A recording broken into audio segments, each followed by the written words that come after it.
నందమూరి బాలకృష్ణ నటించిన 100వ చిత్రం 'గౌతమిపుత్ర శాతకర్ణి'. ఈ నెల 12న విడుదలై ఘన విజయం దిశగా దూసుకెళ్తున్న సంగతి తెలిసిందే. ఈ చిత్రం ద్వారా దర్శకుడు క్రిష్ భారతదేశ పౌరుషానికి చిహ్నమైన చక్రవర్తి గౌతమిపుత్ర శాతకర్ణి జీవితాన్ని, గొప్పతనాన్ని తెలుగు ప్రజలకు, భావి తరాలకు తెలిసేలా చేశారని అనేక మంది సినీ, ఇతర రంగాల ప్రముఖులు ప్రశంసలతో ముంచెత్తుతున్నారు. ఆంధ్రప్రదేశ్, తెలంగాణ ప్రభుత్వాలు కూడా ఈ సినిమాకి పన్ను మినహాయింపు ఇచ్చి గౌరవించింది. కానీ ప్రస్తుతం ఈ సినిమాపై కొత్త వివాదం రాజుకుంటుంది.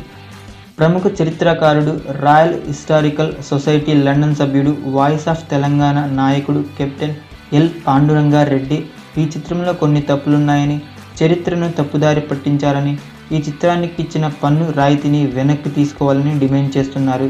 శాతకర్ణి కోటిలింగాల్లో పుట్టలేదని, ఆయన తల్లి గౌతమి బాలశ్రీ ఆనవాళ్లు మహారాష్ట్రలో ఉన్నాయని అన్నారు. అంతేకాక శాతకర్ణి కుమారుడు పులోమావి విధిలేని పరిస్థితుల్లో అమరావతికి వచ్చాడని, పైగా సినిమాలో చూపినట్టు శాతకర్ణి కాలంలో గుర్రపు జీనులు వాడే సాంప్రదాయం వాస్తవంగా లేదని, ఇలాంటి తప్పుల వలన చరిత్ర వక్రీకరించబడిందని, దీనిపై దర్శకుడు క్రిష్ వివరణ ఇవ్వాలంటూ కోరారు. ప్రస్తుతం ఈ వివాదంపై పలు టీవీ ఛానల్లో చర్చలు కూడా జరుగుతున్నాయి. మరి వీటిపై శాతకర్ణి టీం ఎలా స్పందిస్తుందో చూడాలి.